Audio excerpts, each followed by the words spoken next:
안녕하세요. 김어준의 뉴스공장, 이것만은 알아야 할 아침 뉴스 코너를 담당하고 있는 시사인의 김은지 기자입니다. 지난 26일 화요일 아침 7시에 뉴스공장 1주년 공개방송했습니다. 라이브로 진행됐는데요. 전날 저녁부터 줄이 길게 생기더니 새벽 4시 이전에 공개월 입장이 마감됐습니다. 그러니까 노숙도 마다하지 않으면서요. 열의를 보여주신 방청객 여러분들 덕분입니다. 정말 감사합니다. 밤을 꼬박 샌 분들이라는 게 믿기지 않을 만큼 공개방송 내내 뜨거운 호응을 보내주셨습니다. 전술핵이 나라를 지키는 게 아니란 정의당 노회찬 원내대표의 말이 실감나는 순간이었습니다. 정작 저도요, 그 자리에 있었는데 저 또한 굉장히 떨려가지고요, 제대로 감사한다, 반갑다 인사 못했습니다. 카메라 앞인데다가 어색하고 긴장되다 보니까요, 그 반가운 마음을 제대로 표현 못했는데 다시 한번 반갑고 감사했다는 말씀 드립니다. 9월 30일 뉴스공장 주말 특근은 그 어느 때보다 신명났던 1주년 공개방송의 하이라이트를 모았습니다. 지금 바로 함께 하시죠.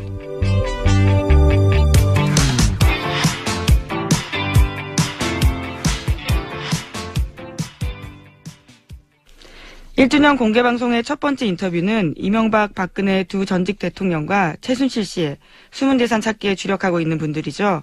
시사인 주진우 기자와 안홍구 전 대구지방국세청장과 함께했습니다. 다시 한번 들어보시죠.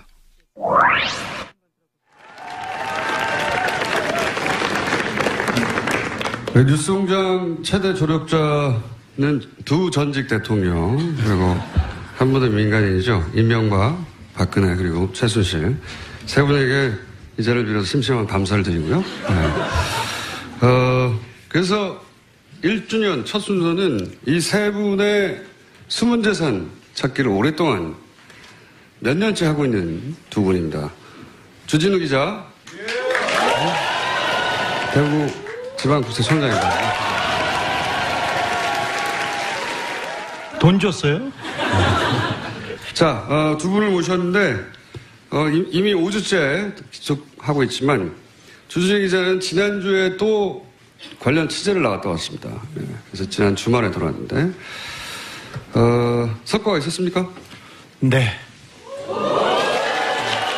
작은 성과에 불과할 수도 있어요. 박수는 다 듣고 주세요. 네.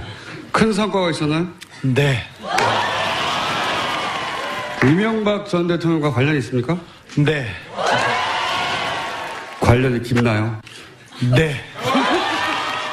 자, 이것으로 주진우 기자 인터뷰를 마치고요. 근데 사실은 주진우 기자가 떠나기 직전에 본인은 이 얘기 하는 걸 싫어하겠지만 김성주 아나운서에게 폭력을 행사하겠다고 해서 무리를 일으켰어요. 예. 김성주 아나운서에게 개인 감정이 있습니까?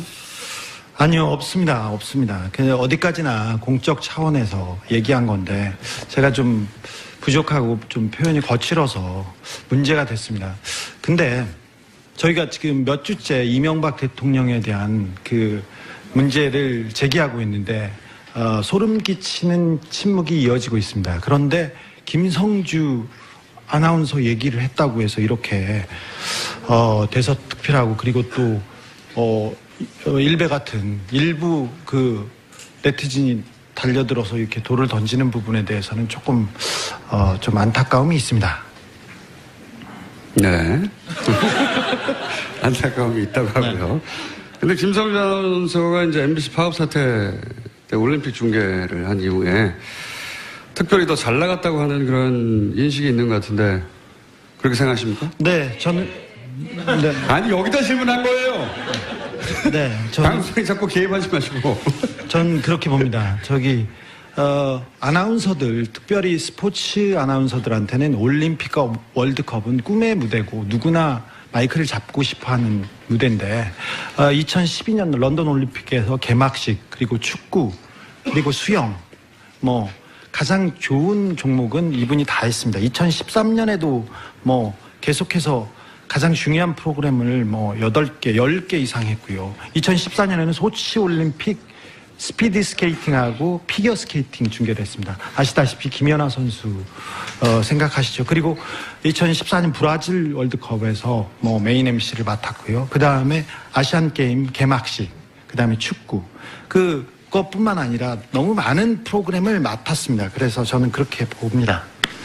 그게 이제 김성주 아나운서의 누나 얘기도 자꾸 간간히 등장하는데, 근데 이제 아직 여기까지 거론한 언론은 없는데, 누나의 남편, 그러니까 매형이죠. 예. 매형이 당시 청와대 비서관으로 언론 담당이었어요. 예. 그게 영향을 줬다고 생각하십니까, 주 기자? 네. 아니. 김성주 씨는 그 청와대 이명박 청와대에서 그냥 보는 사람이 아니라 굉장히 관리하시던 분이라고 저는 느끼고 있는데요. 매형, 그러니까 조 안무개 씨가 청와대 언론 담당으로 그 이명박 청와대에서 중요한 역할을 했습니다. 그래서 그 부분이 아무래도 영향을 줬다고 저는 보고 있습니다. 네, 그런 의혹이 있다. 네. 네. 물증도 없고 사실관계가 확정되는 건 아닌데 기자로서 그런 의혹을 가지고 있다고 하는 겁니다. 청장님? 예. 네. 노무현 전 대통령에 대해서 당시 일은 그게 이제 정치적 목적을 가진 사정이 아니다. 이런 얘기가 최근에 계속 불거지지 않습니까? 예. 그런 얘기를 하고 있고, 당시 사실은 그 폭풍의 한가운데 계셨던 분으로서 국세청에서 그런 주장에 대해서 어떻게 생각하십니까? 일단 머리가 잘 어울리십니다. 일단. 예, 일단 제가 그 당시에 국세청에서만 있었던 게 아니고 실제 그 조사를 하라고 제가 지시를 받았던 사람이거든요. 당사자죠. 그러니까 너무 당사자죠. 그래서 그 상황을 제가 너무나 생생하게 기억을 하고 있고, 그렇게 지시를 했고, 실질적으로 누구를 겨냥해서 한다. 그리고 그 조사에서 성과가 나면 내 명예 회복을 시켜주겠다. 이런 이야기까지 하면서 저를 거기에 투입하려고 했기 때문에 저는 그때 조사국장이 아니거든요. 세원관리국장으로 자천돼 있던 시기였고, 그때 이 조사에 투입하라고 했다는 것 자체가 이거는 명백한 정치적 세무조사다. 표적해서 어떤 사람을 명백하게 데미지를 주기 위한 조사다. 이렇게 말할 수 있습니다. 실제 당시에 한상률 국세청장이 노무현을 잡기 위해서 하는 거라고 하지 않았습니까? 그랬습니다. 네, 네. 구체적으로. 그 당시에 그 대통령하고 일주일에 한두 번씩 독대도 한다고 했고, 그 중간에 한번 전화를 받으면서 손을 이렇게 지켜드리면서 여기하고 내가 지금 통화를 하고 있다. 뭐 명백하지 않습니까? 네. 마무리를 다소곳하게 하시네요. 자, 오늘은 오늘 본론은 지지난주부터 저희가 집중적으로 닷새 실소유주가 누군가 얘기를 해왔습니다. 근데 이게 이분들 다 끌어내주세요. 자꾸 방해하세요. 네. 자, 집중적으로 다뤄왔는데 오늘은 그 닷새 실소유주 문제를 정리를 한번 해볼까 합니다. 이게 생각보다 이해하기가 쉽지 않아요. 예. 이런 큰 기업의 뭐 상속세나 주식 관련 처분에 대해서 익숙하지 않은 분들이 대다수일 테니까. 다스 실소유주 문제는 왜 중요하냐? 다스의 실소유주가 BBK의 실소유주거든요. 네. 검찰에서는 김경준 씨가 BBK 실소유주라고 했고, 그래서 10년 가까이 수감됐었는데, 만약 김경준 씨가 아니라 다른 사람이 실소유주면 그 실소유주가 같은 처벌에 대상이 될 수 있다. 당연하죠. 그리고 그 관련 적용으로 이제 다스의 돈을 돌려받기 위해서 이명박 정부의 청와대가 민정라인과 외교라인을 움직여서 그 돈을 받도록 노력했다. 뭐 이런 얘기는 문서와 함께 얘기했죠. 그리고 이제 이어진 얘기가 이제 다스 얘기입니다. 다스의 실소유주. 49%를 소유하고 있던 최대주 처남 김재동 씨가 갑자기 사망을 했어요.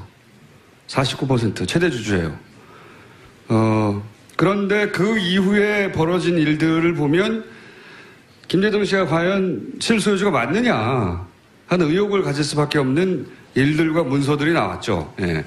관련해서 정리를 먼저 한번 해보겠습니다. 총장님? 예. 네. 다소곳하게 마무리하지 마시고 이번에는. 지난주까지 이야기를 종합하면 중간 결론은 처남 김재동 씨는 다스의 실소유주가 아니다. 라고 저희가 잠정 중간 결론을 냈어요. 예. 첫 번째 이유가 뭡니까? 상속이라는 건 여러분 다 잘 아시다시피, 망자가 돌아가시면 그 유가족들이 재산을 받는 것을 이야기합니다. 그런데 그러면 상속세 신고도 해야 될 주체도 유가족들이 되는 것이죠. 그런데 이 내용, 검토 내용을 보면, 우리 주진우 기자가 확보한 내용을 보면, 상속세 신고를 검토하는 중에 유가족의 내용은 한 번도 안 언급되지 않고 있습니다. 그래서 이 부분에 대해서 유가족은 배제한 그런 신고 검토라는 것은 이게 돌아가신 분의 재산이라고 보기 어려운 점이 있다, 이렇게 생각을 합니다. 두 번째는요? 많습니다. 빨리 해주세요. 두 번째는 예. 상속세 절세안을 검토하는 그 안 중에 청계재단에다가 전액을, 그러니까 김재정 씨 재산 전부를 청계재단에, 이명박 씨가 만든 재단에다가 전액을 기부하는 안도 검토가 되고 있습니다. 그게 유족들 것이라면 그걸 할 수가, 이쪽에서 검토할 필요가 없는 사안이죠.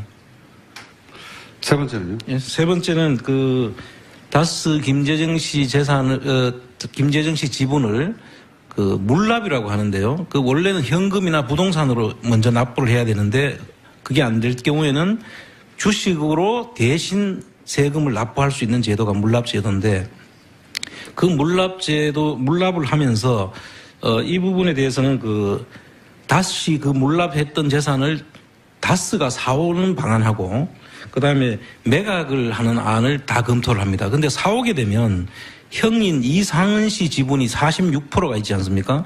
그 재산이 나중에 76%까지 상승할 수 있는 그런 요인이 있으니까. 회사가 형한테 넘어가는 거죠. 완전 경영권이 형한테 다 넘어가는 것이죠. 그리고 또 제3자한테 매각이 될 경우에는 제3자가 경영권에 압박을 줄 수 있죠. 주총을 열어라, 정보를 달라, 이렇게 이야기할 경우에 그걸 거부할 방법이 없으니까 그 부분을 막고자 하는 그런 검토안이 나옵니다. 그러니까 이제 김재정 씨 유언도 없는데 김재정 씨 재산을 왜 전액 청계재단에, 이명박 대통령의 청계재단에 내느냐, 이것도 말도 안 되는 것이고, 또 하나는 이제 주식으로 대신 내면서 주식으로 냈을 경우에 김재정 씨 지분으로 있던 것들이 주식으로 나가잖아요. 그럼 다른 사람이 살 수도 있잖아요. 혹은 다스가 되사면은 나머지 절반 가까이 지분을 가지고 있던 형의 지분이 왕창 올라가거든요. 둘 다 안 된다, 이런 검토하는 내용이 있어요. 예. 그리고 또 있죠. 예. 물납을 할 경우에 유족들이 부담하게 되는 상속 현금이라든지 이런 부분들이 있을 수가 있게 생기는데, 그랬을 경우에 다스에서 그 부분을 보전해주는, 근데 보전이라는 말은 보태서 채워주는, 그분들이 부담해야 될 것을 다스에서 채워주는 그런 안도 검토가 되고 있습니다. 이것도 자기 것이라면, 유족들 것이라면 다스에서 그렇게 채워줄 필요가 없죠. 이게 또 무슨 얘기인지 못 알아듣는 표정들이 쫙 있기 때문에. 김재동 씨 지분으로 법적으로 돼 있었잖아요. 근데 그 지분의 일부를 떼가지고 주식으로 내버렸어요. 그러니까 김재동 씨 유가족 입장에서 불만이 생길 수 있잖아요. 자기 재산이었으면 당연한 건데, 원래부터. 자기 재산이 아니고 법적으로만 있다가 그래도 법적으로 자기 앞으로 있었는데 떼가지고 가져가 버리면, 그래서 그걸 다스가 돈으로 보존해 준다는 겁니다. 불만 가지지 말라고. 이해가셨죠? 예. 청장님 이렇게 해주십시오. 2분밖에 안 남았네요. 예. 2분 20초밖에 안 남았는데, 오늘 근데 저희가 이제 이렇게 많은 분들이 오신 가운데 제안하고자 하려고 하는 것은 안원구 청장님의 아이디어입니다. 모든 책임은 안원구 청장님에게 물어주시고요. 지금 그래서 그렇게 이 다스의 주식을 사실은 정부가 가지고 있는 거예요. 그렇죠? 예, 정확하게는 3대 주주죠, 정부가. 3대 주주고 가지고 있는 기관은요? 가지고 있는 기관은 그때 신고 이후에 지금까지 가지고 있죠. 기획재정부에서 가지고 있어요. 예, 기획재정부에서. 제 질문은 기획재정부를 여쭤본 겁니다. 아, 기관을 이야기한 거군요. 예. 네. 정신 차리세요. 기획재정부가 이명박 전 대통령이 그렇게 놓고 싶어 하지 않는, 꼭 지고 싶어 하는 그 다스의 지분을 20% 가지고 있죠. 20% 가지고 있어요. 그래서 지금, 근데 이때까지는 너무 높게 가격을 책정해서 계속 의도적으로 유찰해 왔다는 의혹이 있습니다. 그죠? 그렇습니다. 지금 현재 가격은 얼마나 됩니까? 지금 현재 가격은 유찰이 6차에 대해 가지고 한 415억 정도 되는 것 같아요. 그거를 사람들을 모아서 사자, 우리가.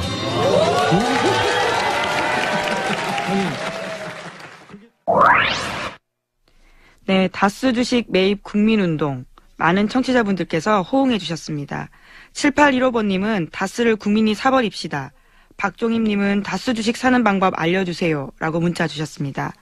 많은 분들이 뜻을 모아주시면 정말 성과가 날 수 있지 않을까 생각이 드는데요. 또 방송 뒷이야기도 있습니다. 작가분들의 요청에도 불구하고 주진우 선배가 하필이면 그날 까먹은 게 하나 있습니다. 바로 분홍보따리였는데요. 뉴스공장 스태프들께서 방청객 여러분들께 보여드리지 못해서 굉장히 아쉬워했다라는 후문이 있습니다. 자, 이 시점에서 토요일 아침 교통 상황 확인해 보겠습니다. 공장 최고의 인기 코너, 이름부터 귀에 확 꽂히시죠? 정의당 노회찬 원내대표의 노르가즘입니다. 이번에도 꼭두새벽 라이브에서도요, 반응이 폭발적이었는데요. 공개방송 3부의 하이라이트 다시 들어보시죠. 지금 라디오는 물론 TV로도 생중계되고 있고, 방금 전 저희 PD가, 책임 PD가 호텔에서 실검 1위를 하고 있다고 뉴스공장은.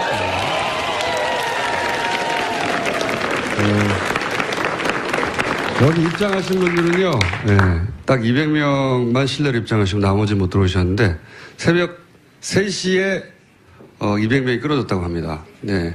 많은 분들이 이렇게 제정신이 아닌 상태로 지금 여기 계시고. 지금 이 순서는 저희 뉴스공장 최고 인기 코너죠. 예. 노르가즘 정의당 노회찬 원내대표 나오셨습니다. 새벽 3시에 줄을 서려면 어제 밤에 오신 분들이 있거든요. 예, 그렇죠. 예. 10시에 왔어요. 가족은 누가 지키냐고요. 제가 이렇게 새벽에 이렇게 많이 올 줄 모르셨죠? 예, 알면 이상한 거죠. 예, 이게, 저는 그런 생각이 들어와서 보니까, 왜 이게, 기네스북에다가, 네. 이 시간에 공개 방송하는 거는 아마 세계적으로도 유례 없을 것 같은데, 세계사적으로도 유례 없고, 기네스북에 신청하면 아마 기록으로 공인받지 않을까 생각됩니다. 근데 많은 분들이 물어봐요. 사전에 대본이 있냐고. 보세요. 아무것도 없죠. 네. 정말로 언어의 맙소사고요. 참고로 정청래 전 의원은 제가 언어의 맙소사라고 부릅니다.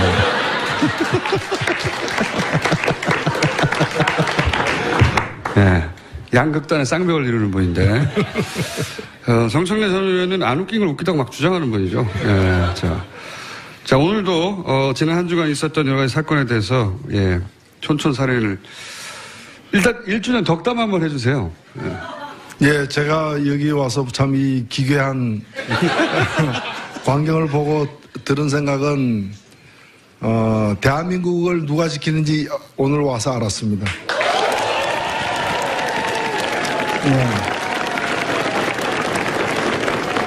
어떤 사람들은 전술핵이 대한민국 지켜준다고 하면서 멀리 이역만리까지 구걸하러 간 사람들도 있는데 여러분들이 이 시간에 이른 시간에 뉴스공장 공개방송에 모인 여러분들이 대한민국을 실제 지키고 있는 사람들이 아닌가. 오늘 이게 대한민국을 지켜왔던 보이지 않던 얼굴들이 오늘 커밍아웃 됐다 이렇게 생각됩니다.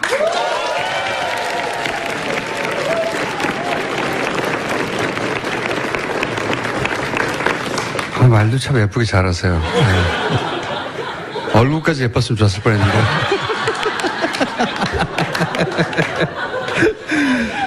자, 오늘은 제가 언어의 맙소사 역할을 하겠습니다. 허위 사실을 인한 명예훼손이라는. 허위 사실에 의한 혹은 명예훼손 혹은 사자 명예훼손 말씀하시니까 생각나는 게 정균석 전 원내대표가 이제 부부싸움 끝에 목숨을 끊었다 이렇게 노무현 전 대통령에서 대해서 얘기했지 않습니까? 이 발언에 대해서 어떻게 생각하십니까? 예, 있을 수 없는 발언이죠. 저는 사람으로서 해서는 안 될 그 선을 넘어섰다고 봅니다. 저는 정진석 의원이 어떤 목적, 어떤 명분, 어떤 이유로 그 발언을 했든 간에 관계없이 그 발언 자체에 대해서 1차 유감 표시는 했다지만 그 정도로는 택도 없다고 보고 제대로 사과를 해야 된다고 봅니다. 물론 사과한다고 해서 그 죄가 없어지는 것도 아니고 고소가 취하되지도 않겠지만은 그래도 그건 인간의 목소리가 아닙니다. 그건 짐승의 마음으로 한 소리죠.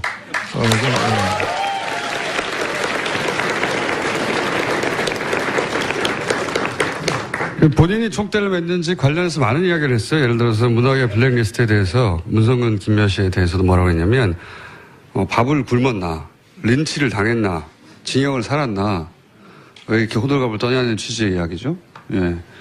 이런 발언에 대해서 어떻게 생각하십니까? 역시 정진석 의원이 한 말인데. 글쎄 그 발언을 듣고 무슨 생각을 할 필요가 있습니까? 옆에 있으면 한 대 때려주고 싶은데.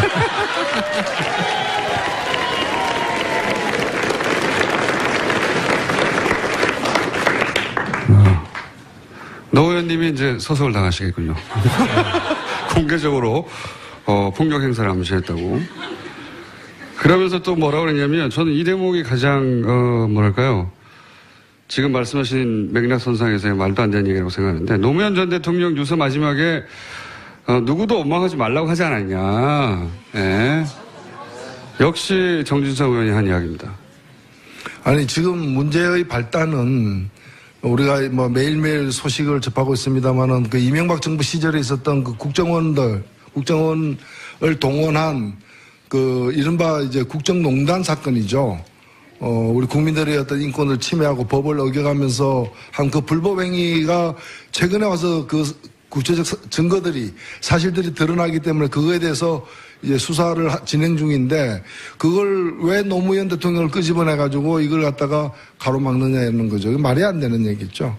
여기서 자신들의 어떤 그 범죄 행위 또 잘못들이 드러나는 걸 두려워 가지고 뭐 이 온전한 정신으로 할 수 없는 그런 온갖 폐악질들을 지금 하고 있다고 저는 그렇게 봅니다. 의도가 있는 거겠죠? 네.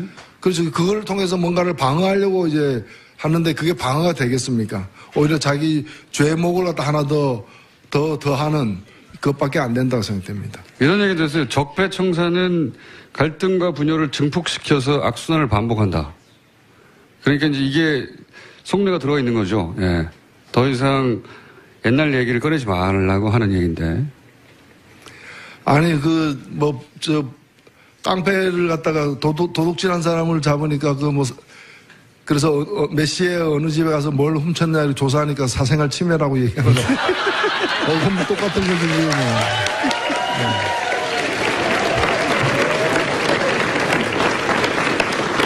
아니 아직도 공소시효가 남아있는 범죄 행위에 대해서 또 그것도 간단한 범죄 행위가 아니라 국가 권력을 갖다가 사적으로 동원한 그런 이제 심각한 그 국기문란의 수준의 어떤 범죄 행위를 수사하고 있는데 그걸 가지고 뭐 적폐다, 국민을 분열시킨다,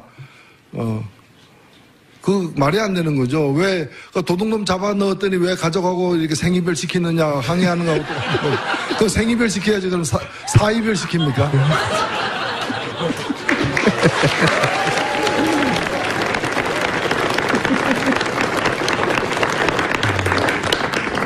이런 이야기는 이제 그쪽 진영에서 전방위로 터져나와요. 장재현 의원도 노무현 상여를 부여잡고 한풀이 하는 걸 중단해야 한다. 이렇게 얘기했거든요. 아니, 그러니까 자신들의 어떤 그 심각한 도저히 어떤 변명할 수 없는 그런 치부들이 또는 과거의 범죄 행위들이 드러나니까 그걸 자꾸 이제 노무현 전 대통령의 억울한 죽음에 대한 어떤 보복이다라는 식으로 이걸 갖다가 폄훼하는 거죠. 그걸 통해서 결국 노리는 거는 뭐냐. 결국 노리는 거는 이 자신들의 어떤 범죄 행위를 갖다가 물타기 해가지고 덮자는 거죠. 여기에 넘어가서는 저는 안 된다고 봅니다. 알겠습니다. 예. 이건 어떻습니까? 김명수 대법원장 인준안이 이제 천신만고 때 통과가 됐습니다. 예, 통과가 됐고, 그런데 이제 국민의당이 역할을 한 건 사실이고요. 근데 인준 직전에 당내 중진들로부터 대표가 입장을 내놔야 된다, 가부간에. 이런 요청을 받았어요. 근데 마지막까지 입장 정리 안 하고 모호하게 갔거든요. 왜 그랬다고 보십니까, 안철수 대표가?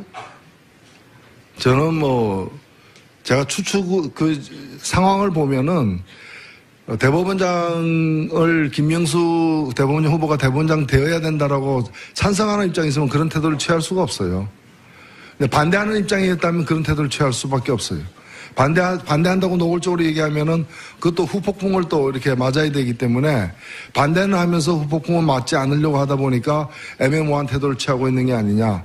근데 이걸 마치 무슨 자유투표가 아주 정당한 것처럼 얘기하는데 저는 묻고 싶어요. 대법원장이 누굽니까? 상권분립의 한 축이잖아요. 대통령 다음이잖아요. 그럼 대통령 선거 때도 그러면 자유투표했어요? 국민의당 대통령 선거 때 자유투표했어요?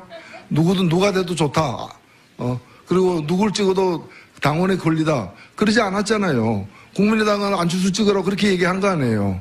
그때, 그러면 이제 대법원장을 또 임명하면서 이 사람이 부적격자면은 강하게 이유를 대면서 강하게 반대를 해야 마땅한 거죠. 그게 책임 정치죠. 그리고 그게 합당한 사람이면 합당하다고 얘기를 해야 되는데 대법원장을 임명하는 그 중요한 순간에 합당한지 아닌지 나는 모르겠다. 누가 돼도 그거는 국민의 뜻이다.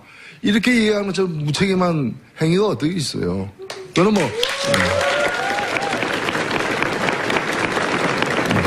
아니 고속도로에서 한 100km 이상 달리면서 핸들에서 손 놓고 자율 주행하고 있다 얘기죠. 이건 어떻습니까?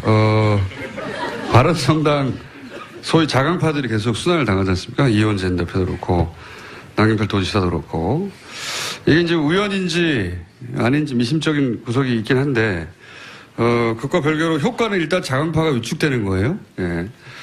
이렇게 되면 자유한국당과 바른정당 사이의 통합의 가능성 어떤 형식으로든 점점 높아지고 있는 거겠죠? 예, 뭐 두 당의 온전한 형태로의 통합의 가능성은 그렇게 높아 보이지는 않습니다만은 네. 바른당에서 적지 않은 수의 분들은 마음을 정한 게 아닌가 이렇게 사실은 보여지고요. 그래서 그것이 생각보다 좀 당겨져서 지방선거 앞에 그 실현될 가능성도 있고 어찌 보면 지금 정당 구조 자체가 대부분의 정당들이 굉장히 불안정한 상태에 놓여 있습니다. 지금 뭐 제가 볼 때는 뭐 민주당과 정의당 빼고는 뭐 자유한국당 같은 경우에는 사실은 이게 정치적으로는 이미 파산 선고를 받은 부도가 났는데 회사가 계속해서 이제 사장이 출근하고 있는 그런 상태죠. 이게 아니 박근혜 지금 정권이 교체된 게 아니라 제가 여러 번 말씀드립니다만 정권이 교체된 게 아니라 박근혜 정권이 붕괴된 거거든요. 그러면 그 정권을 떠받쳤던 그 당도 따라서 없어져야죠. 없어지고 새롭게 출발하든가 이렇게 돼야 되는데 지금 부도가 나고 파산당했는데도 계속해서 출근하고 공장에 불 킨다고 공장에 돌아갑니까? 그런 상황이고 그다음에 국민의당 같은 경우에는 민주당에서 나왔는데 지금 바로 나온 상태잖아요. 그리고 대선을 위해서 나왔는데 대선이 끝났잖아요. 다음 대선을 지난번 대선과 같이 치를 어떤 생각들이 확고한 것도 아니기 때문에 언제 돌아갈까, 언제 어디로 갈까 이게 굉장히 방황하고 있는 그런 집단인 거고 바른당도 마찬가지죠. 저는 바른당과 같은 당이 과거의 어떤 낡은 보수의 틀을 벗어나고 좀 새롭게 보수가 출발하는 시발점이 되길 바랬지만은 아직은 보면은 그냥 이제 시발점이 그냥 점만 있는 예, 그냥 점으로만 존재하는 그런 상태이기 때문에 안타깝게도 이런 상황이 다음 총선까지 굉장히 이제 한국 정치를 좀 유동적으로 만드는 그런 상황이 아닌가. 그 속에서 지금 말씀하신 자강파 무슨 파 이런 얘기도 나오고 있다 이렇게 보여집니다. 바른정당과 국민의당 간의 연대를 모색하는 분들도 꽤 있습니다. 최근에 국민통합포럼이라고 바른정당 내 일부 그리고 국민의당 의원 일부 간에 정기적으로 모여서 연대를 모색하는 모임을 만들었거든요. 그것도 점과 점이죠. 그래서 이어보니까 그냥 선이죠. 면이 아니고.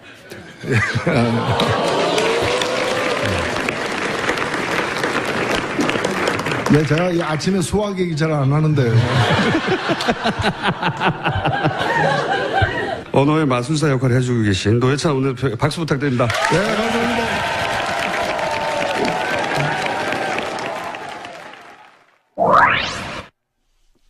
네, 노회찬 원내대표가 과연 수많은 방청객 앞에서도 빵빵 터뜨릴 수 있을까 궁금했었는데요. 역시 기대를 저버리시지 않았습니다. 노회찬 대표의 한마디 한마디에 환호가 이어졌습니다. 주말 특근을 맡고 있는 김우강 PD의 말에 따르면요. 편집이 불가능할 정도였다고 합니다. 공개방송 4부는 안녕 스틸러 김진애 박사, 대중소 악마 양언니 양지열 변호사와 함께했습니다. 이제는 말할 수 있다. 하이라이트 다시 들어보시죠.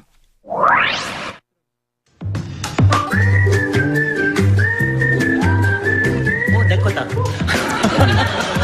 자, 1주년이라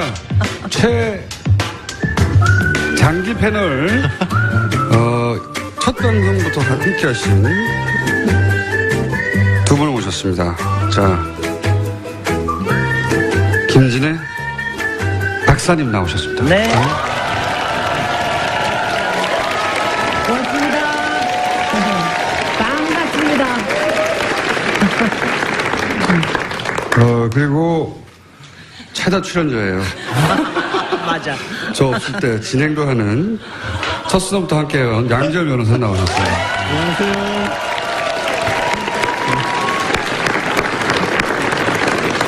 박사님, 공개방송에 처음 오셨는데 아침부터 이렇게 이게 많이 빠진 거예요.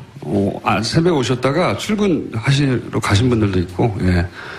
내가 4시간 왔는데 못 돌아와서 승질나서 돌아가신 분도 있고, 예. 이렇게 많은 분들이 새벽에 오시는 거를 보고, 어떤 생각이 드십니까? 소감은? 대한민국의 미래는 밝다. 그 다음에 또 한 가지는 양언니랑 앉아있어서 너무 기쁘다. 이 뉴스공장에 사실 그 이전에도 종편 중마왕이라고 제가, 예? 종편에 굉장히 많은, 코너에서 출연하셨고, 종편에 부르는 이유가 있어요. 어떤 주제를 던져도 막 되니까. 응? 사실은 종편 중망이라고 자꾸 말씀하시는데 제가 한 방송사에서 가장 오래된 방송이 이 시간대 이 방송 TBS 방송이에요. 정확히 2011년 7월부터 저는 있어 왔어요. 그러니까 제가 악마라고 부르기 시작한 거예요. 뭐 수많은 진행자들을 갈아치고 혼자 살아남은 거거든요. 그래서 악마라고 하는데 그 사이에 사장님이 2번 바뀌셨죠? 아마. 사장이 바뀌고 진행자가 바뀌어도 양지열 변호사는 계속 이 시간에 나오는 저는 TBS에 악마 같은 거머리 같은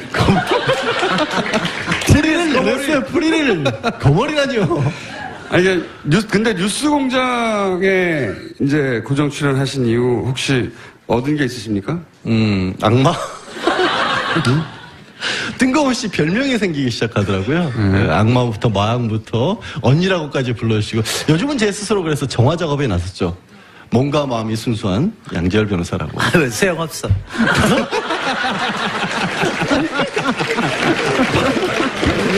아니 박사님 이렇게 배신을 하시면 어떻게 해요? 아니 저는 뭐 너무 신나는 게 제가 누구랑 달리 별로 훔쳐본 적이 없는데 안녕 스틸러 너 얼마나 근사해 이 정도는 만들어야지. 할 말이 없습니다. 저도 얻은 거 있습니다. 김진애가 보통 굉장히 무겁고 어렵고 거북하고 막 멀고 막 그랬는데 남자인 줄 알고. 남자인 줄 여기 와서 일단은 제가 남자인 듯 남자 아닌 여자라는 게 확실해졌고 그 다음에는 이제 저의 이 깜찍함과 저의 귀여움과 저의 발랄함을 발굴해 주신 김어준 공장장님께 감사드립니다. 일단 세계적인 레벨의 시대를 앞선 다방면에서 이제 두각을 나타내신 굉장히 그 진지한 이런 캐릭터로 사람들이 이제 받아들였죠. 그래서 좀 두려워하고 무거운 주제가 있을 때 부르고 뉴스공장에 나와서 15세 소년 정도의 감수성이 있다는 걸 세계 만방에 알리게 되었고요. 예. 양지열 변호사는 그냥 15세라는 게 알려졌죠.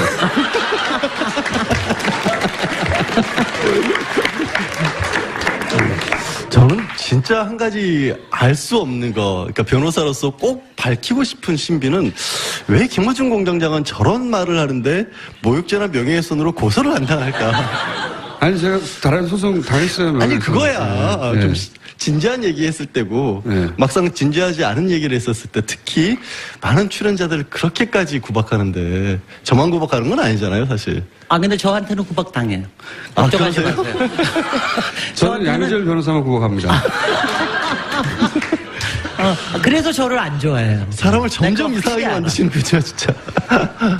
이 순서는 사실 두 분의 평상시 아이템을 들고 나오신 게 아니라, 예, 그동안의 뉴스공장 1년을 되돌아보는 시간으로 이제 두 분의 이제, 뉴스공장 이빨을 상징한 두 분을 모신 거예요.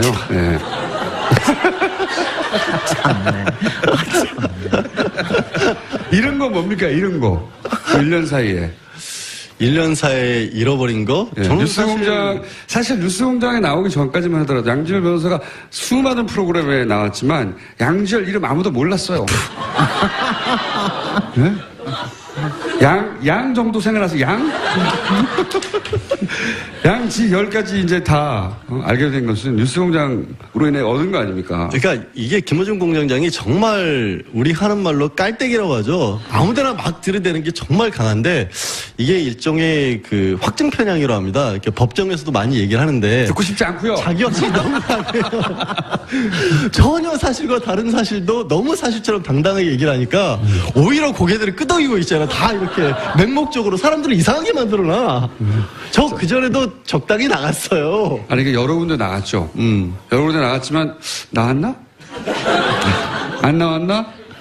근데 지금은 이제 주목해서 보게 되죠. 양지열 나왔다, 저기, 이렇게. 네. 맞대잖아요, 다. 얻은 거 잃은 게 뭡니까? 그러니까 이런 다시 얘기해보세요. 거는 잘 생각해보면 네. 사실 지난 1년이 어떻게 보면 각자의 정체성을 드러낼 수밖에 없는 시간이었던 것 같아요. 그러니까 이른바 탄핵 정국을 거치면서 사실 저 같은 경우만 해도 조심스러웠다고 해야 될까요? 반성을 해보자면 약간은 좀 뭐 고개를 숙일 때도 있었고 솔직한 자기 조심한 게 반성. 회색 분자라고 하죠, 그거를. 어디다 조심스럽다는 표현을 쓰고 그래요. 네. 근데 사실 뭐 탄핵 정국 같은 걸 거치면서 저는 제 나름대로 이제 법적인 소신에 관해서 말씀을 확실하게 드렸는데 어느 순간부터는 이게 정치적 소신으로까지 연결이 돼버리더라고요. 그러면서 사람이라고 하는 게 정치적 동물이라는 부분을 확실하게 저도 이해를 했고 교과서가 아니라 나도 거기서부터 자유로울 수가 없고 공장장이들 이거 칭찬하는 얘기를 왜 하고 있지? 근데 강조하듯이 정치가 그 생활로에 연결된다는 부분을 뼈저리게 느꼈고 그 바람에 공장장 표현을 빌자면 회색 분자일 때 가까이 계셨던 많은 분들이 떠났죠. 이런 거 회색 분자의 참여를 듣고 계십니다. 가족이 좋아하는 순간은 없었어요? 뉴스공장에 나오고 나서 사실 가족들이. 공장장이 어떤 사람인지에 관해서 한 가지 폭로를 하고 싶은 게 있는데 가족 중에 공장장 팬이 오랜 팬이 있어요. 그래서 오랜 팬이 있었는데 이건 제작진도 모르는 얘기인데 왜 그런지 모르겠는데 공장장의 오랜 팬이었던 제 동생이 선물을 전해달라고 해서 꽤 좋은 선물을 전해줬거든요. 그때 공장장이 딱 뭐라고 했는지 알아요? 보통은 그런 얘기하면 상식적으로 고맙습니다 내지는 뭐 이런 얘기를 해야 되잖아요. 동생이 여자예요? 한숨만 나왔어요. 한숨만. 네. 동생분에게 감사드립니다. 특별히. 네, 여자 맞습니다. 왜 그런지 모르겠습니다. 자, 남자들은 선물 같은 거 안 하거든요. 공개 방송. 그렇게 빠져나가는 거예요, 지금? 아니, 실제로 선물을 안 합니다, 남자들은. 공개 방송 나와서 막 떠들고 그러지. 자, 박사님도 얻은 거 이런 거 있지 않습니까? 얻은 거 많죠. 일단은 내 목소리가 얼마나 근사한지를 제가 알았고. 아니, 솔직히는 저도 목소리에 대해서는 굉장히 이게 말하자면은 조금 이제 컴플렉스가 약간 있었는데 너무 쇳소리가 세고, 섞였죠. 이렇게 강하고 그래서 했는데, 이렇게 좋아해 주시죠. 그래서 제 목소리 캐릭터를 확실히 알았고, 그 다음에는 이제 김어준 공장장의, 워낙 또 좀 알긴 했지만은 그 감동하는 능력을 몇 번 했어요. 뭐, 하나도 감동 안 한 척 하지만 중간중간에, 그 자기 자랑이잖아요. 중간중간에, 물론. 내가 김어준도 감동시켰다. 물론 내가 너를 감동시켰다. 그러니까 제가 강경화 장관 가지고 얘기할 때, 또 광장에 촛불 집회 가지고 얘기할 때, 또 지난번에는 용산공원 가지고 얘기할 때, 이럴 때 이제 뭐 굉장히 제가 감동스럽고요. 그 다음에 또 잘 배워요. 지난번에 제가 프라이부르그 가지고 얘기했더니 금방 써먹더라고. 프라이부르그에서는요, 어쩌고 하면서. 네. 이럴 때 굉장히 뿌듯합니다. 많이 얻었고. 아니, 왜냐하면은, 이거를 하나 알아야 되는데, 그런데 제가 또 당황시키기도 했습니다. 뭐 당황하는 순간에 여러분들 다 아실 텐데. 그래서 제가 굉장한 프로젝트를 하나 가지고 있습니다. 김어준 공장장의 가상 딸 프로젝트라고 제가 가지고 있는 게 있어요. 저 혼자 막 진행하고 있는데 여기서 딸은 영어로 도터입니까? 도터. 그래서 이거 그냥 딸을 가지면 굉장히 세상에 달리 보이기 때문에 그게 좀 부족해서 박사님이 제 딸을 하시려는 거예요 지금? 아마 뭐 하든 간에 굉장히 근사한 남자로 더 근사한 남자로 만들어 드릴게요. 근데 저는 사실은 그 안에 이미 있는 것 같아요. 그럼요. 여기 보면 딸이 머리를 저렇게 하고 뭐 수염을 기르고 굉장히 자기는 고기 먹고 터프한 척하는데 어쩔 때 보면 되게 소심하고요, 되게 약해요, 되게 여려요 사람이. 내가 언제 소심하죠? 되게 겁이 많아요. 맞아요, 진짜 겁이 많아요. 그래서 움찔움찔할 때가 그 방송할 때도 보면 움찔움찔할 때가 보여요. 그리고 지난번에 심각하게 한번 진짜 삐진 적 있었죠. 나는 삐지는 걸 안 하는데. 제가 오음 진리교 교주 얘기했더니 얼굴이 붉어지더라고요. 그거는 삐진 게 아니고요. 격분한 겁니다. 제가 그 대사를 잊지를 못하는 게 가만히 살펴보면 제 얼굴은 얼마나 오목조목 귀여운데요 이러는데 뭘 맞아요. 정상이 아니야 다. 실물로 보면 굉장히 근사합니다. 근데 이 털보에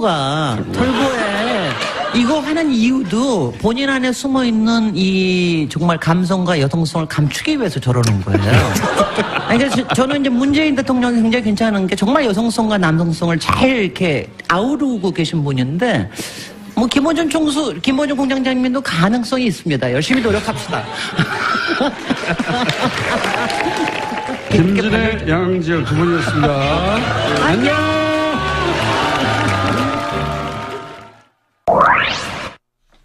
네, 이번 하이라이트 들으면서 이런 의문이 생겼습니다. 청취자 여러분은 김어준의 뉴스공장에 대해 어떤 점이 궁금하신가요?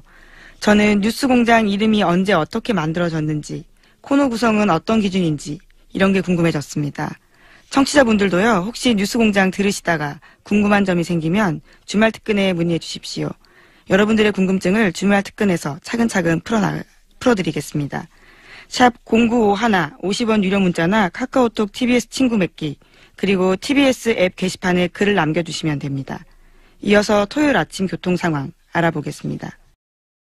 네, 마지막으로 문자 메시지 하나 소개해드리겠습니다. 안녕하세요. 화요일 공개방송 때 리키와 함께 갔던 강지윤입니다. 제작진 도움으로 리키와 공개방송을 즐겁게 볼 수 있었고 많이 웃을 수 있었습니다. 방송 준비하느라 고생 많으셨고 같은 곳을 바라보는 분들과 함께 할 수 있어서 더 기억에 남는 방송이었습니다. 다시 한번 감사드리고 뉴스공장 항상 응원합니다. 공개방송을 보기 위해서 제주에서 비행기를 타고 와서 밤을 꼬박 새웠던 시각장애인 청취자가 공개방송 이후에 보내주신 문자입니다. 안내견 리키와 함께 오신 강지윤 씨를 비롯해서 김어준의 뉴스공장 1주년 특집 공개방송에 함께해 주신 방청객 여러분들께 다시 한번 감사드립니다. 주말 특근 이 시간을 통해서 1주년 공개방송과 함께해 주신 청취자분들께도 감사한다 말씀드리겠는데요. 저도 개인적으로 드려야 할 인사가 있습니다. 청취자분들 덕분에 생경한 경험을 했습니다. 실시간 검색어 1위에 제 이름이 올라간 건데요. 아직도 얼떨떨하고 민망합니다. 여전히 부족한 저한테 잘하라고 격려와 응원을 해주시는 걸로 알고요. 제가 서 있는 자리에서 열심히 그리고 더 잘 해보도록 하겠습니다. 김어준의 뉴스공장도 더 분발하겠다라고 제작진분들이 말씀하십니다. 뉴스공장 주말 특근 오늘 준비한 순서는 여기까지입니다. 저는 월요일 아침에 다시 찾아뵙겠습니다. 감사합니다. 시사인 김은지였습니다. 아쉬워했다라는 후문이 있습니다. 자, 이 시점에서 토요일 아침 교통 상황 확인해 보겠습니다. 공장 최고의 인기 코너, 이름부터 귀에 확 꽂히시죠? 정의당 노회찬 원내대표의 노르가즘입니다. 이번에도 꼭두새벽 라이브에서도요, 반응이 폭발적이었는데요. 공개방송 3부의 하이라이트 다시 들어보시죠. 지금 라디오는 물론 TBS TV로도 생중계 되고 있고 방금 전 저희 PD가 책임 PD가 호텔에서 실검 1위를 하고 있다고 뉴스공장은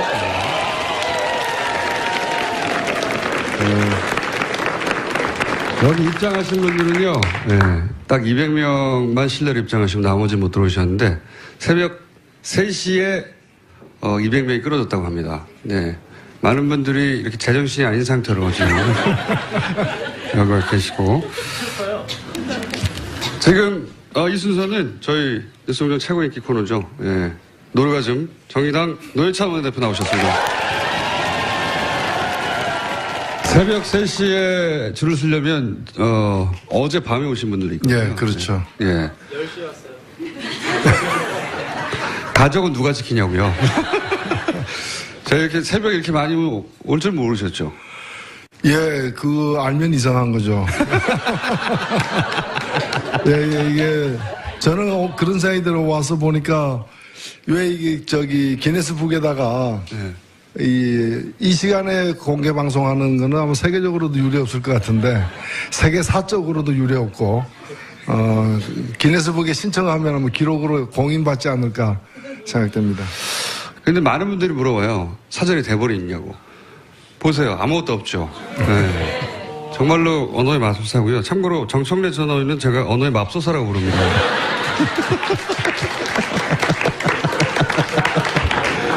네. 양극단의 쌍벽을 이루는 분인데, 정청래 전 의원은 안 웃긴 걸 웃기다고 막 주장하는 분이죠. 네. 자, 오늘도, 지난 한 주간 있었던 여러 가지 사건에 대해서, 예, 촌촌살인을 일단 1주년 덕담 한번 해주세요. 네. 예, 제가 여기 와서 참 이 기괴한 광경을 보고 들은 생각은, 대한민국을 누가 지키는지 오늘 와서 알았습니다. 예. 어떤 사람들은 전술핵이 대한민국 지켜준다고 하면서 멀리 이역만리까지 구걸하러 간 사람들도 있는데, 여러분들이 이 시간에, 이른 시간에 뉴스공장 공개방송에 모인 여러분들이 대한민국을 실제 지키고 있는 사람들이 아닌가. 오늘 이게 대한민국을 지켜왔던, 보이지 않던 얼굴들이 오늘 커밍아웃 됐다, 이렇게 생각됩니다.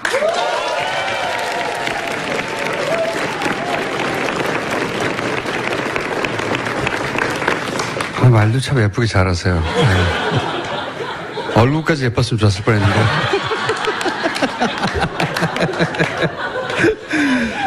자, 오늘은 제가 언어의 맙소사 역할을 하겠습니다. 허위 사실로 인한 명예훼손이라는. 허위 사실에 의한 혹은 명예훼손 혹은 사자 명예훼손 말씀하시니까 생각나는 게 정균석 전 원내대표가 이제 부부싸움 끝에 목숨을 끊었다 이렇게 노무현 전 대통령에서 대해서 얘기했지 않습니까? 이 발언에 대해서 어떻게 생각하십니까? 예, 자, 오늘 본론은 지지난주부터 저희가 집중적으로 닷새 실소유주가 누군가 얘기를 해왔습니다. 근데 이게 이분들 다 끌어내주세요. 자꾸 방해하세요. 네. 자, 집중적으로 다뤄왔는데 오늘은 닷새 실소유주 문제를 정리를 한번 해볼까 합니다. 이게 생각보다 이해하기가 쉽지 않아요. 예. 이런 큰 기업의 상속세나 주식 관련 처분에 대해서 익숙하지 않은 분들이 대다수일 테니까. 닷새 실소유주 문제는 왜 중요하냐? 닷새 실소유주가 BBK의 실소유주거든요. 네. 검찰에서는 김경준 씨가 BBK 실소유주라고 했고, 그래서 10년 가까이 수감됐었는데, 만약 김경준 씨가 아니라 다른 사람이 실소유주면 그 실소유주가 같은 처벌에 대상이 될 수 있다. 당연하죠. 그리고 관련 정황으로 이제 닷새 돈을 돌려받기 위해서 이명박 정부의 청와대가 민정라인과 외교라인을 움직여서 그 돈을 받도록 노력했다. 이런 얘기는 문서와 함께 얘기했죠. 그리고 이제 이어진 얘기가 이제 닷새 얘기입니다. 닷새 실소유주. 49%를 소유하고 있던 최대주 처남 김재동 씨가 갑자기 사망을 했어요. 49% 최대주주예요. 그런데 그 이후에 벌어진 일들을 보면 김재동 씨가 과연 실소유주가 맞느냐 하는 의혹을 가질 수밖에 없는 일들과 문서들이 나왔죠. 예. 관련해서 정리를 먼저 한번 해보겠습니다. 총장님? 예. 네. 다소곳하게 마무리하지 마시고 이번에는 지난주까지 이야기를 종합하면 중간 결론은 처남 김재정 씨는 다스의 실소유주가 아니다라고 저희가 잠정 중간 결론을 냈어요. 예. 첫 번째 이유가 뭡니까?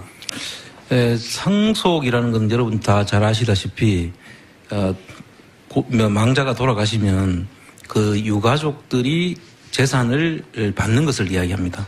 그런데 그러면 상속세 신고도 해야 될 주체도 유가족들이 되는 것이죠. 그런데 이 내용, 그 검토 내용을 보면, 우리 주진우 기자가 확보한 내용을 보면, 그 상속세 신고를 검토하는 중에 유가족의 내용은 한 번도 안 언급되지 않고 있습니다. 그래서 이 부분에 대해서 유가족은 배제한 그런 신고 검토라는 것은 이게 돌아가신 분의 재산이라고 보기 어려운 점이 있다, 이렇게 생각을 합니다. 두 번째는요? 많습니다. 빨리 해주세요. 두 번째는, 예. 상속세 절세안을 검토하는 그 안 중에 청계재단에다가 전액을, 그러니까 김재정 씨 재산 전부를 청계재단에, 이명박 씨가 만든 재단에다가 전액을 기부하는 안도 검토가 되고 있습니다. 그게 유족들 것이라면 그걸 할 수가, 이쪽에서 검토할 필요가 없는 사안이죠. 세 번째는요? 예, 세 번째는 다스 김재정 씨 김재정 씨 지분을 물납이라고 하는데요. 원래는 현금이나 부동산으로 먼저 납부를 해야 되는데 그게 안 될 경우에는 주식으로 대신 세금을 납부할 수 있는 제도가 물납제도인데 그 물납을 하면서 이 부분에 대해서는 다시 물납했던 재산을 다스가 사오는 방안하고 그다음에 매각을 하는 안을 다 검토를 합니다. 근데 사오게 되면 형인 이상은 씨 지분이 46%가 있지 않습니까?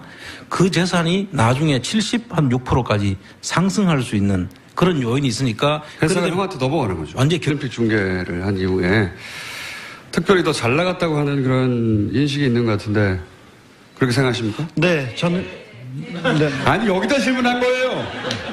네, 방송에 자꾸 개입하지 마시고. 전 그렇게 봅니다. 아나운서들, 특별히 스포츠 아나운서들한테는 올림픽과 월드컵은 꿈의 무대고 누구나 마이크를 잡고 싶어 하는 무대인데, 2012년 런던 올림픽에서 개막식, 그리고 축구, 그리고 수영, 가장 좋은 종목은 이분이 다 했습니다. 2013년에도 계속해서 가장 중요한 프로그램을 8개, 10개 이상 했고요. 2014년에는 소치 올림픽 스피드 스케이팅하고 피겨 스케이팅 중계를 했습니다. 아시다시피 김연아 선수 생각하시죠. 그리고 2014년 브라질 월드컵에서 메인 MC를 맡았고요. 그 다음에 아시안 게임 개막식, 그 다음에 축구, 그것뿐만 아니라 너무 많은 프로그램을 맡았습니다. 그래서 저는 그렇게 봅니다. 그게 이제 김성주 아나운서의 누나 얘기도 자꾸 간간히 등장하는데, 근데 이제 아직 여기까지 거론한 언론은 없는데, 누나의 남편, 그러니까 매형이죠. 매형이 당시 청와대 비서관으로 언론 담당이었어요. 예. 그게 영향을 줬다고 생각하십니까, 주 기자? 네. 아니. 김성주 씨는 청와대 이명박 청와대에서 그냥 보는 사람이 아니라 굉장히 관리하시던 분이라고 저는 느끼고 있는데요. 매형, 그러니까 조 아무개 씨가 청와대 언론 담당으로 이명박 청와대에서 중요한 역할을 했습니다. 그래서 그 부분이 아무래도 영향을 줬다고 저는 보고 있습니다. 네, 그런 의혹이 있다. 네. 네. 물증도 없고 사실관계가 확정되는 건 아닌데 기자로서 그런 의혹을 가지고 있다고 하는 겁니다. 청장님? 예. 네. 노무현 전 대통령에 대해서 당시는 그게 이제 정치적 목적을 가진 사정이 아니다, 이런 얘기가 최근에 계속 불거지지 않습니까? 예. 그런 얘기를 하고 있고, 당시 사실은 폭풍의 한가운데 계셨던 분으로서 국세청에서 그런 주장에 대해서 어떻게 생각하십니까? 일단 머리가 잘 어울리십니다. 일단. 예, 일단 제가 당시에 국세청에서만 있었던 게 아니고 실제 조사를 하라고 제가 지시를 받았던 사람이거든요. 당사자죠. 그러니까 너무 당사자죠. 그래서 그 상황을 제가 너무나 생생하게 기억을 하고 있고, 그렇게 지시를 했고 실질적으로 누구를 겨냥해서 한다. 그리고 그 조사에서 성과가 나면 내 명예회복을 시켜주겠다. 이런 이야기까지 하면서 저를 거기에 투입하려고 했기 때문에 저는 그때 조사국장이 아니거든요. 세원관리국장으로 자천돼 있던 시기였고 그때 이 조사에 투입하라고 했다는 것 자체가 이거는 명백한 정치적 세무조사다.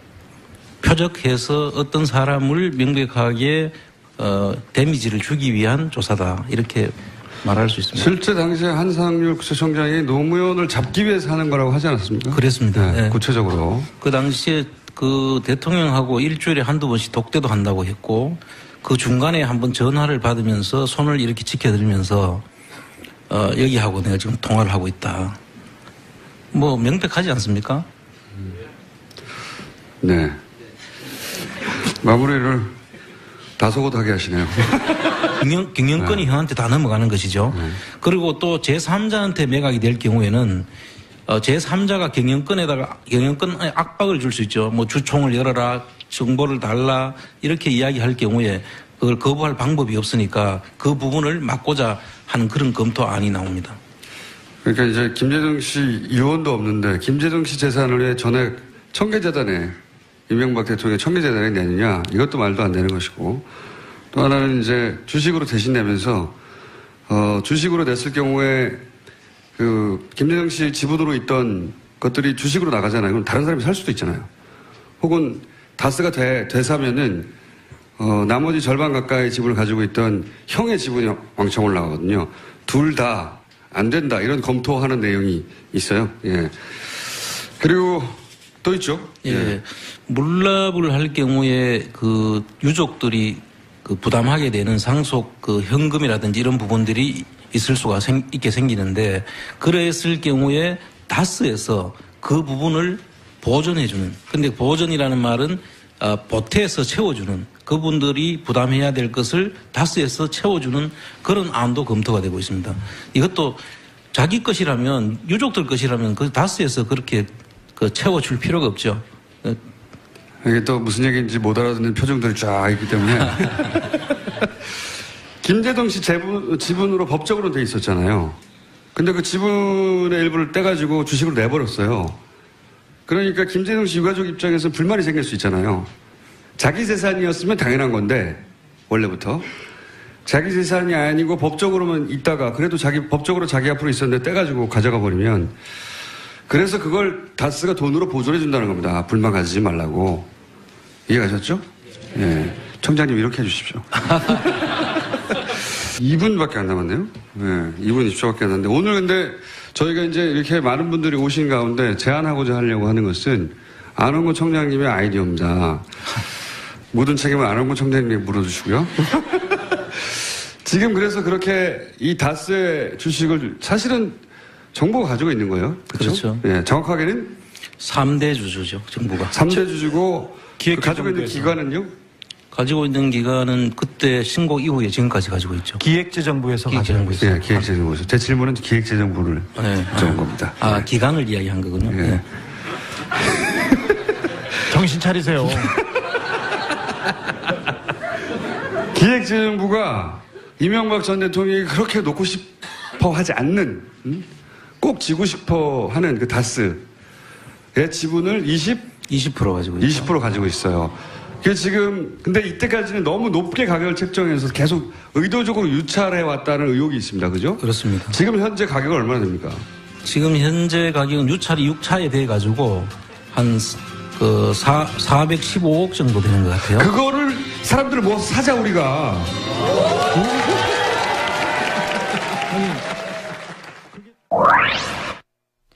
네, 다스 주식 매입 국민운동. 많은 청취자분들께서 호응해 주셨습니다. 7815번님은 다스를 국민이 사버립시다. 박종임님은 다스 주식 사는 방법 알려주세요. 라고 문자 주셨습니다. 많은 분들이 뜻을 모아주시면 정말 성과가 날 수 있지 않을까 생각이 드는데요. 또 방송 뒷이야기도 있습니다. 작가분들의 요청에도 불구하고 주진우 선배가 하필이면 그날 까먹은 게 하나 있습니다. 바로 분홍 보따리였는데요. 뉴스공장 스태프들께서 방청객 여러분들께 보여드리지 못해서 굉장히 안녕하세요. 김어준의 뉴스공장 이것만은 알아야 할 아침 뉴스 코너를 담당하고 있는 시사인의 김은지 기자입니다. 지난 26일 화요일 아침 7시에 뉴스공장 1주년 공개방송했습니다. 라이브로 진행됐는데요. 전날 저녁부터 줄이 길게 생기더니 새벽 4시 이전에 공개월 입장이 마감됐습니다. 그러니까 노숙도 마다하지 않으면서요. 열의를 보여주신 방청객 여러분들 덕분입니다. 정말 감사합니다. 밤을 꼬박 샌 분들이라는 게 믿기지 않을 만큼 공개방송 내내 뜨거운 호응을 보내주셨습니다. 전술핵이 나라를 지키는 게 아니란 정의당 노회찬 원내대표의 말이 실감나는 순간이었습니다. 정작 저도요. 그 자리에 있었는데 저 또한 굉장히 떨려가지고요. 제대로 감사한다, 반갑다 인사 못했습니다. 카메라 앞인데다가 어색하고 긴장되다 보니까요. 그 반가운 마음을 제대로 표현 못했는데 다시 한번 반갑고 감사했다는 말씀 드립니다. 9월 30일 뉴스공장 주말특근은 그 어느 때보다 신명났던 1주년 공개방송의 하이라이트를 모았습니다. 지금 바로 함께 하시죠.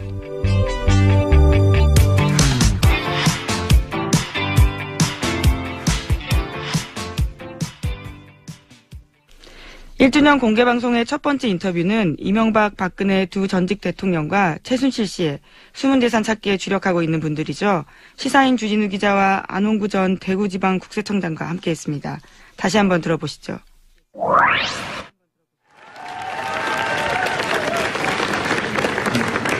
뉴스공장 최대 조력자는 두 전직 대통령 그리고 한 분은 민간인이죠. 이명박, 박근혜 그리고 최순실. 세 분에게 이 자리를 빌어서 심심한 감사를 드리고요. 네. 그래서 1주년 첫 순서는 이 세 분의 숨은 재산 찾기를 오랫동안 몇 년째 하고 있는 두 분입니다. 주진우 기자, 대구 지방국세청장입니다. 돈 줬어요? 자, 두 분을 모셨는데 이미 5주째 계속 하고 있지만 주진우 기자는 지난주에 또 관련 취재를 나갔다 왔습니다. 네, 그래서 지난 주말에 돌아왔는데 성과가 있었습니까? 네. 작은 성과에 불과할 수도 있어요. 박수는 다 듣고 주세요. 네. 큰 성과가 있었나요? 네. 이명박 전 대통령과 관련이 있습니까? 네. 관련이 깊나요? 네. 자, 이것으로 주진우 기자 인터뷰를 마치고요. 근데 사실은 주진우 기자가 떠나기 직전에 본인은 이 얘기 하는 걸 싫어하겠지만 김성주 아나운서에게 폭력을 행사하겠다고 해서 물의를 일으켰어요. 예. 김성주 아나운서에게 개인 감정이 있습니까? 아니요, 없습니다. 없습니다. 그냥 어디까지나 공적 차원에서 얘기한 건데 제가 좀 부족하고 좀 표현이 거칠어서 문제가 됐습니다. 근데 저희가 지금 몇 주째 이명박 대통령에 대한 그 문제를 제기하고 있는데 소름 끼치는 침묵이 이어지고 있습니다. 그런데 김성주 아나운서 얘기를 했다고 해서 이렇게 대서특필하고 그리고 또 일베 같은 일부 그 네티즌이 달려들어서 이렇게 돌을 던지는 부분에 대해서는 조금 좀 안타까움이 있습니다. 네.